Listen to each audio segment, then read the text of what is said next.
The story begins in 1993 in Encino. Sounds of struggles fill the eerie halls as Sky Willow, a drummer for a heavy metal band named Dream Widow, crawls across the floor. Her leg appears to be broken. A part of her femur shows through her leg as she desperately crawls away from something. Greg Knoll, Dream Widow's frontman, slowly walks behind the crawling drummer. Sky shouts at the man who is now a few feet away from her. She turns her head to the side and sees a lifeless body with a dismantled skull. A scream escapes from her lips before she gets abruptly pulled by the legs and struck with a hammer, ending her life. In the present year, a band named the Foo Fighters is discussing interesting topic. The band comprises 6 members: Dave Grohl, Taylor Hawkins, Nate Mendel, Rami Jaffe, Chris Shiflett, and Pat Smear. The 6 were having a conversation when Jeremy Schill, their manager, entered the room. He pressures the band to come up with a new album and suggests they should record the album at a nearby studio. Dave responds by telling Jeremy that they need something new to overcome their writer's block. This puts a smile on Jeremy's face as he begins dialing a number on the telephone and calls up someone he knows. The group is immediately taken to a place that promises inspiration, but they are reluctant about the place when they get there. Despite their doubts, Barb, their real estate agent, advertised the house with much enthusiasm.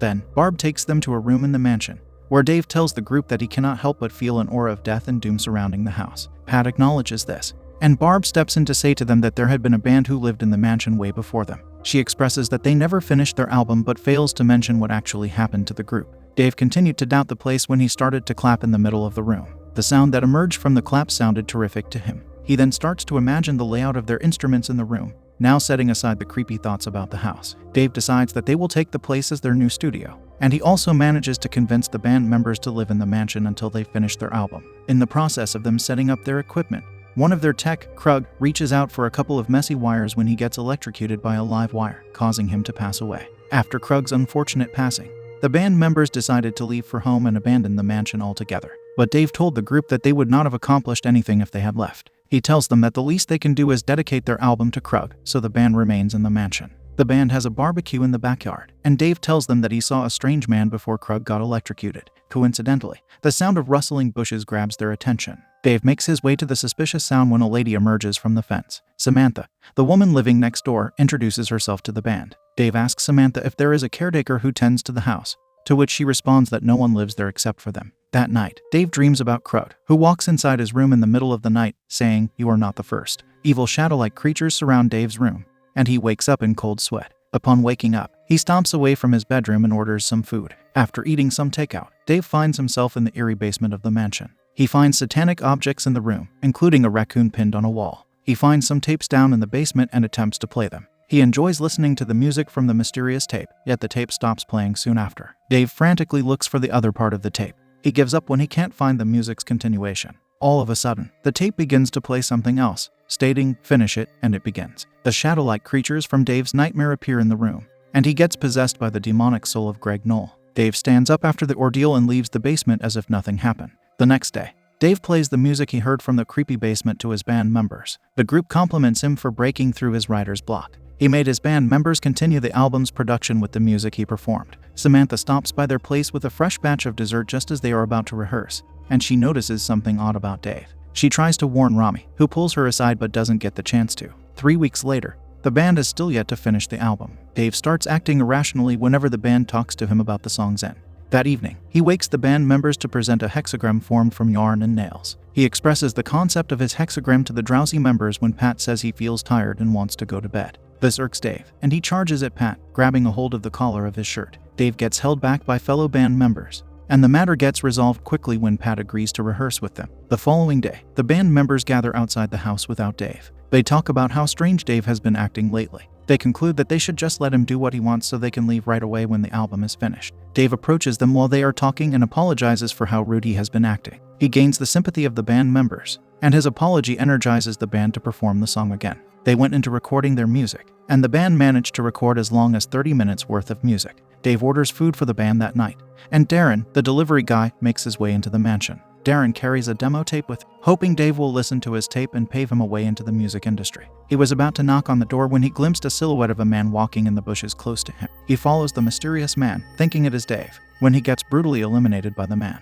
Back in the house, Dave brushes his hands together, asking if the delivery guy has shown up. He goes to the door with Nate, and they see the order left behind on the front door. They don't think too much about it, as Dave reasons that he might have spooked the delivery guy in their previous encounter. The band has dinner together, and everyone turns to Dave, who has been enjoying his steak raw. the real estate agent, Barb, visits the mansion the next day to check on the band. She comes across Pat, who has been sleeping on the kitchen floor. The two talk about Samantha, who lives next door. Barb immediately expresses how she dislikes Samantha when Pat finds a note written on the parchment paper holding the dessert that Samantha gave them. Pat mentions the word sacrifice, which catches Barb's attention when Dave walks into the kitchen and greets Barb. Pat then takes the opportunity to excuse himself from the kitchen. Shortly after, we see the band rehearsing once again. The band members speak out about how they have been recording for almost 44 minutes already. Everyone is tired of waiting for Dave to come up with an ending, and they all dish out some complaints. Chris drops his electric guitar to the floor after he tells Dave how tired he is of the album. Dave glares at him menacingly as he goes out the door,